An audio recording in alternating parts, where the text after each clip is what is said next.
Diploma in Trade Management. Revision program. Normally our college conducted always a revision program. These programs are conducted by Mr. Metsiri and myself. Now, normally you get always one question. This is a question. Explain credit risk mitigation techniques after releasing the loans. Normally, before releasing the loans and after releasing the loans, always bank take various credit risk mitigation action. Now, normally, after releasing the loan, nowadays most important technique is building the relationship with the customer. Relationship management is very essential. Second one, the monitor the performance of the project. That means the bank should always do the follow-up. When they are monitoring the performance of the project, most important thing is the credit administration. Credit administration means, now actually when you release in the loans, you can do a lot of administrative things. First one is loan installment could be released after the inspection, right?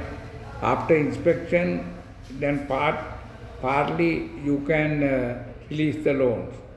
All these are credit administration. Then credit monitoring and administration, then management of risk rating. That's also important things.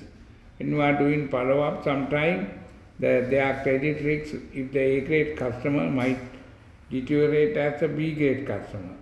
That also you have to find out. That is we call management of risk rating.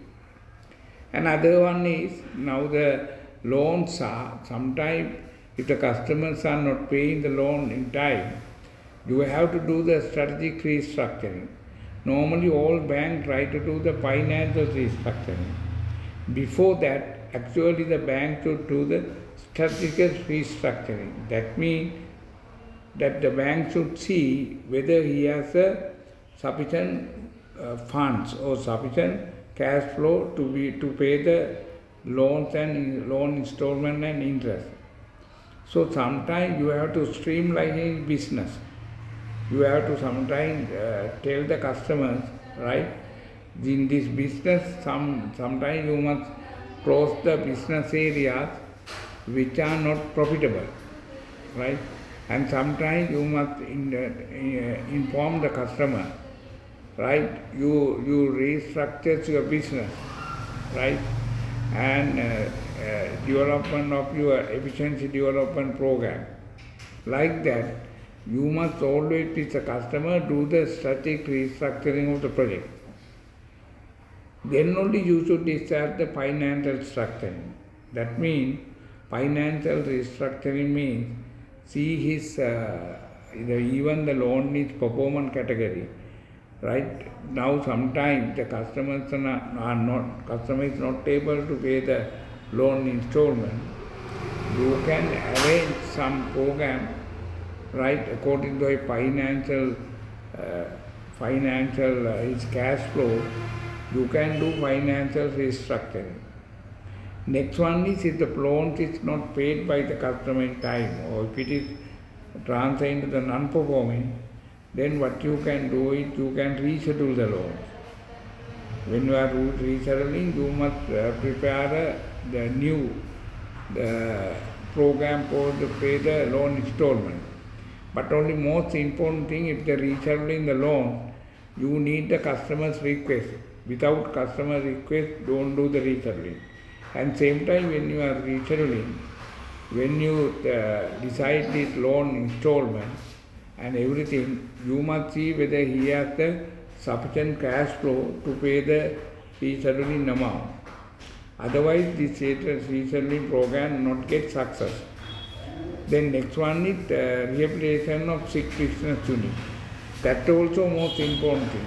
That also bank must make attention as a sick business unit, how you rehabilitate each project.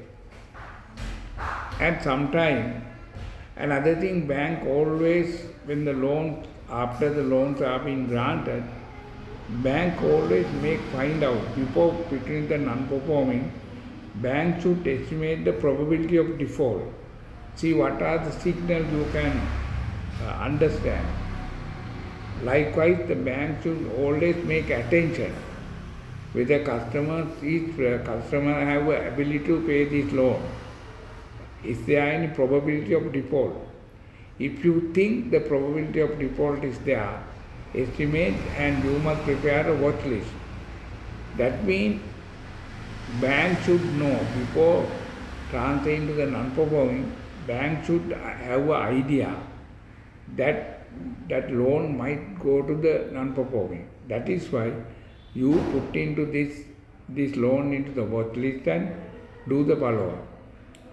And other thing, continuation valuation of the mortgage property also one of the techniques you should adapt, because normally when you give the loans, you always you give the loans against some properties.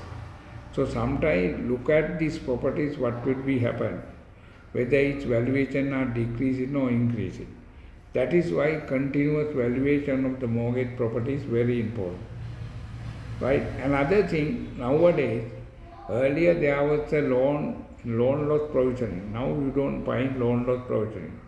Now you must meet the attention about the loan impairment. You must do all loan impairment calculation is very important.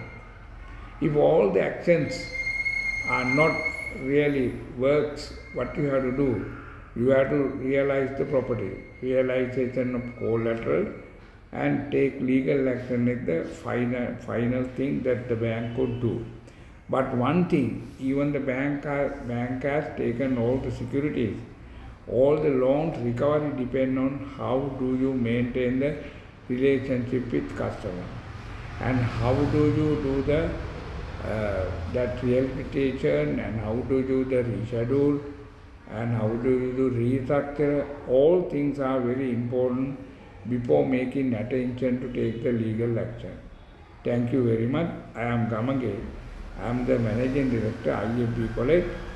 Now, every year we are going to have a credit management revision program, and I am very happy to say, normally the students who have participated in our credit management revision program, our success rate is very high. Thank you.